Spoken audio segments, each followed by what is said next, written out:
दोस्तों, welcome to my channel. जैसे मैंने कहा था कि मैं रोज़ रात को आऊँगा एक टॉपिक लेकर। और अगर आप लोग बोर्ड का सही में प्रिपरेशन करना चाहते हैं, अच्छा नंबर लाना चाहते हैं, तो मेरे चैनल को ज़रूर से ज़रूर फॉलो कीजिए और ज़रूर से ज़रूर देखिए, क्योंकि मैं एक ही क्वेश्चन के अंदर 2-3 क्वेश्चन बता देता हूँ कि क्या हो सकता है, इस क्वेश्चन को कैसे पूछा जा सकता है और क्या आंसर हो सकता है। इतना सटीक और सिंपल वे में बता रहा हूँ। ये मौका अगर छूट गया तो आप लोगों को दिक्कत होगा। आज सबसे वाइटल है मैथ्स में। मैथ्स के बोर्ड में लगभग 15 ऑब्जेक्टिव क्वेश्चंस होता है, जिसमें से 10 ऐसे क्वेश्चन होते हैं जो बहुत आसान होते हैं। अगर बच्चा थोड़ा सा भी ध्यान से देखे तो फटाक से 10 से 12 नंबर आ सकते हैं एकदम। 2-3 क्वेश्चन जो टफ होता है, जिसमें कैलकुलेट करना पड़ता है, लेकिन ऐसे कुछ क्वेश्चन होते हैं 10 से 12, 15 में से जो इजी वे में अगर अच्छे से कोई समझ ले या देख मेरा वीडियो आप लोग अगर फॉलो करेंगे तो पक्का है कि 10 से 12 क्वेश्चन आप लोग इजी से कर लेंगे, क्योंकि उसी जगह से पूछता है और उसी टाइप से पूछता है। तो कितने टाइप से पूछ सकता है, कितने टाइप का आंसर क्या हो सकता है, वो भी मैं अब ये बता दूंगा, साथ ही बता दूंगा। तो आपको समझ में आ जाएगा कि हाँ ऐसे से ऐसे होगा, तो इसको सॉल्व नहीं करना पड़ेगा, ऐसे टिक लग जाएगा, थोड़ा सा पेन को चलाना है बगल में, बस हो जाएगा। तो आज मैं objective MCQ important, very important MCQ question लेकर आया हूँ। तो आप लोग देखिए, समझिए और इससे रिलेटेड जितने भी आप लोग की क्वेरी है वो पूछिए। मैसेज पे हमको लाइक कीजिए, उस पर कमेंट करके पूछ सकते हैं। मैं हर एक स्टूडेंट का क्वेश्चंस जो क्वेरी रहेगा उसको मैं पूरा करूँगा, पूरा करने की कोशिश करूँगा। चलिए आज आते हैं वेरी एमसीक्यू क्लास 10 का जो बोर्ड का एग्जाम है उसके लिए। एक क्वेश्चन ऑब्जेक्टिव में रहता है साधारण व्यास से, और बहुत इजी क्वेश्चन रहता है। जैसे कि एक क्वेश्चन है 2019 का पूछा हुआ कि कोई मूलधन 10 वर्षों में दुगुना होने से वार्षिक सरल ब्याज दर क्या होगा। वार्षिक सरल ब्याज दर पूछा है आपसे, रेट पूछा है, रेट ऑफ इंटरेस्ट।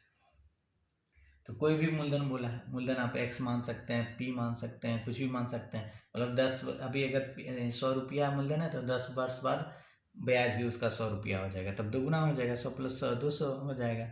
तो 10 वर्ष दिया हुआ है, तो कितना आसान है, 10 वर्ष दिया है, यानी कि 10 गुना। अगर 100 रुपया हम मान लें, अभी मेरा मूलधन 100 रुपया है, तो उसको 100 रुपया करने में कितना, और 100 रुपया कमाने में कितना साल लगेगा, 10 साल। तो 10 गुना 10 अगर कर देते हैं तो 100 हो जाता है।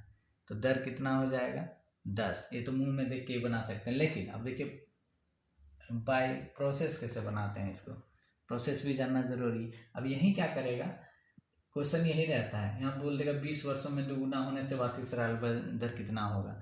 तो 10 गुना 10 100 होता था, तो 20 100 लाने के लिए कितना करना पड़ेगा, 20 गुना 5, यानी कि 5% दर हो जाएगा। यही क्वेश्चन रहेगा, 5 वर्षों में दुगुना होने पर कितना सरल ब्याज दर होगा। तो 5 को कितना से गुना करेंगे, 100 आ जाएगा, मूलधन 100 मान लीजिए, तो 5 गुना 20, तो आंसर कितना हो जाएगा, 20। यही 3 टाइप का क्वेश्चन रहता है, और यही 3 टाइप का आपको पूछेगा। या तो यहाँ 10 वर्ष करेगा, या तो यहाँ 5 वर्ष करेगा, या तो यहाँ 20 वर्ष करेगा, इससे ज़्यादा कुछ नहीं करेगा। अगर 10 वर्ष है तो 10 आंसर होगा, 5 वर्ष है तो 20 आंसर होगा, और 20 वर्ष है तो 5 आंसर होगा। लेकिन देखिए कैसे, माना कि मूलधन x है तो दुगुना हो रहा है, कितना हो रहा है, दुगुना, तो ब्याज भी क्या हो जाएगा, ब्याज भी आपका x हो गया।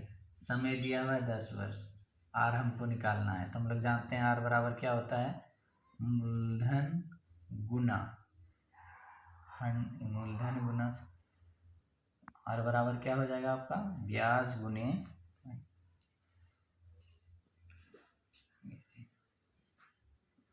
ब्याज गुने 100 बटे मूलधन गुने समय। ये प्रोसेस है। तो x × 100 बटे मूलधन भी x है आपका, इंटू समय कितना है 10, 10 से 10 कट गया, x कट गया, r का मान कितना आ गया 10%। मैंने ऐसे ही बता दिया था कि 10 है तो 100 मान लीजिए, तो 100 लाना है, और तो कैसे 10 गुना 10, तो यही है। या तो यहाँ 10 वर्ष हो गया, या तो 20 वर्ष हो गया, तो 5 वर्ष। 10 वर्ष रहे तो आंसर 10, 20 वर्ष रहे तो आंसर 5, और 5 वर्ष रहे तो आंसर 20। इससे आसान तरीका कुछ नहीं हो सकता है। अब मैं दूसरा क्वेश्चन बताना। अब नेक्स्ट क्वेश्चन है द्विघात समीकरण। यहाँ से भी ऑब्जेक्टिव एक आएगा ही आएगा, और इसी टाइप से आता है। यहाँ 2 टाइप का क्वेश्चन मैं द्विघात समीकरण से बताऊंगा, एक 2 नंबर पे, एक 4 नंबर पे, इसी टाइप से आता है, लेकिन एक ऑब्जेक्टिव आएगा ही आएगा और बहुत ही आसान होता है। जैसे कि इक्वेशन दिया है x² - 7x + 3, समीकरण के दोनों मूलों का गुणनफल क्या होगा।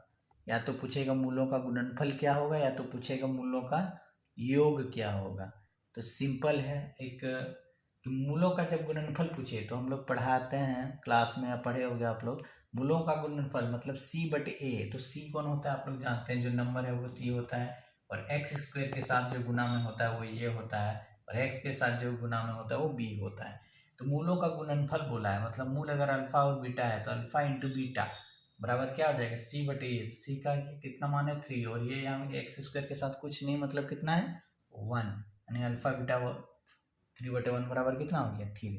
इतना अगर इसी क्वेश्चन में पूछ देता मूलों का योग क्या होगा, तो क्या होता है अल्फा प्लस बीटा बराबर क्या होता है -b/a।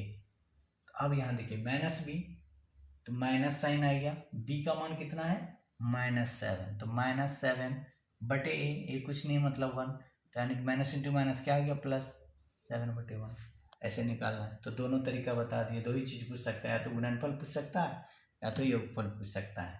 तो सिंपल है, जब गुणनफल पूछे तो जो c है और x² का x² का जो कोफिशिएंट है उसका भागा जो होगा वही आंसर होगा, और अगर योगफल है तो x का जो कोफिशिएंट होगा बटे a होगा, जो x² का जो कोफिशिएंट है बटे वो होगा आंसर। सिंपल, और कुछ नहीं करना है, ये फॉर्मूला याद रखना है। अब देखिए दोस्तों, जो 3 नंबर क्वेश्चन पूछा गया था 2019 में, मेरा यूट्यूब पे जो पहला क्लास था इस बार का, जिसमें मैंने स्टैटिक्स बताया था कि उसमें बहुलक पूछेगा, बहुत सारे नंबर दिया रहेंगे, असरटन घटित कर कैसे निकालना। तो मैंने कैसे बताया था, मेरा यूट्यूब चैनल जाके देखिएगा, उसमें मैंने बताया था कि जो नंबर ज़्यादा बार रिपीट होता है वही बहुलक कहलाता है। तो यहाँ एक नंबर का दिया है, अरेंज किया हुआ 1 3 2 8 10 8 3 2 8 8 के बहुलक का मान निकालें। तो यहाँ देखिए 1 एक बार है, 2 2 बार है, 3 2 बार है, 10 एक बार है, 8 कितने बार है 1 2 3 4। तो सबसे बार कौन सा नंबर आया, ज़्यादा बार आया है 1। तो इस तरह का अगर नंबर दिया रहे और आपको बहुलक पूछे तो आपको देखना है कि कौन सा नंबर सबसे ज़्यादा बार रिपीट हुआ है, वही बहुलक होता है। बहुलक मतलब ही कि जिसकी बहुलता हो, नाम से ही उसका पता चलता है कि बहुलता हो। तो इस सीरीज में सबसे ज़्यादा बार कौन सा नंबर रिपीट हुआ है 8, तो बहुलक क्या हो गया 8। ये बहुत आसान है, एक नंबर आपको दे देगा आराम से बोर्ड में, जो नंबर ज़्यादा बार रिपीट हुआ है वही आंसर होगा। मेरा पहला वीडियो आप लोग देख सकते हैं, ये हो गया 8 आंसर। एक नंबर कुछ नहीं, एक बार देख लीजिए पता चल जाए कौन नंबर ज़्यादा रिपीट हुआ है। चौथा का जो 3 नंबर हो गया, फर्स्ट सेकंड थर्ड। अब चौथा जो मेरा ये है, इसका जो आंसर होगा, इसमें हम क्या बोले कि द्विघात समीकरण का 2 तरह से आता है। तो एक टाइप का तो हम बता दिए, दूसरा टाइप का क्वेश्चन ये है, जैसे एक द्विघात समीकरण दिया है, ये x² + 2bx + c = 0, ये डज नॉट इक्वल टू 0। द्विघात समीकरण के दोनों मूल वास्तविक एवं समान होने से b² का मान क्या होगा। अब यहाँ देखो बच्चा कहाँ कंफ्यूज करता है, यहाँ पर हम लोग जो द्विघात समीकरण पढ़े हैं उसमें क्या जनरल फॉर्मूला होता है x² + bx + c = 0, लेकिन यहाँ क्या दिया हुआ है 2b दिया हुआ है। तो यहाँ बच्चा अगर नहीं ध्यान देगा तो बच्चा डायरेक्ट लिख देगा b² बराबर, तो पढ़े हैं 4ac होता है, तो ये लिख देगा, तो ये गलत हो जाएगा। क्या हो जाएगा, गलत हो जाएगा, क्योंकि यहाँ जब x के साथ b सिर्फ रहता है तब ये होता है, लेकिन यहाँ क्या है 2b, मतलब ये जो x का जो कोफिशिएंट है ये दोनों b कहलाएगा। तब अब होता है b² = 4ac, तो b का मान कितना हो गया 2b² = 4ac, यानी कि 4b² = 4ac। तो b² = 4ac/4, 4 4 कट गया, यानी b² बराबर क्या हो गया ये c। तो इस क्वेश्चन में 4 नंबर का आंसर क्या होगा, b² = 4ac नहीं होके क्या आंसर होगा ये c होगा। क्यों, क्योंकि यहाँ 2bx है। अगर सिर्फ bx रहता तब डायरेक्ट फार्मूला पढ़ाया हुआ है, कोई भी टीचर पढ़ाया होगा कि वास्तविक एवं समान मूल होगा तो b² = 4ac होता है, लेकिन यहाँ 2b था इसलिए इसको सॉल्व करके ऐसे देख के यहाँ लिखना होगा ac, नहीं तो एक नंबर कट जाएगा। तो एक नंबर क्वेश्चन में भी ट्विस्ट रहता है, ध्यान से आपको क्वेश्चन को देखना होगा, पहचानना होगा। अगर आप गलती करते हैं तो 1 नंबर कट, जानते हुए भी नंबर कट सकता है। तो यहाँ अगर ऐसे कोई पढ़ लेता तो डायरेक्ट 4AC लगा देते तो कट जाता, लेकिन यहाँ 2B था, इसलिए इसका आंसर B² बराबर क्या होगा, AC। 4 नीचे से कट गया, ऊपर नीचे। आज के लिए इतना ही, कल मैं फिर इसी समय पे आऊँगा और फिर एक नया टॉपिक लेके आऊँगा। हमको फॉलो करते रहिए एग्ज़ाम तक।